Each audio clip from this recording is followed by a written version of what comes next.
Hey everyone, in this video we will see how to fix AT&T fiber Wi-Fi router BGW320 solid red light, what it means and how to fix it. So a solid red light on a AT&T BGW320 usually means one of two things. Solid red plus WPS light off, the gateway is overheating.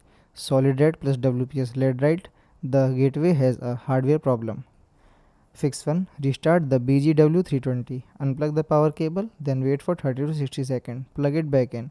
Wait 5 to 10 minutes for the light to turn solid white. Second one is check for overheating. Place the router on a hard, flat surface. Then keep vent clear and remove any object blocking airflow. Move it away from direct sunlight or heat sources. Let it cool down and restart it. Third one is check the fiber and power cable. Make sure all cables are firmly connected, then look for loose, bends or damaged cable. Reconnect any loose cable securely. Fourth one is factory reset the gateway. Locate the reset button on the back, then press and hold it for about 10 seconds. Release the button and wait for the router to restart. Allow several minutes for setup to complete. Thanks for watching.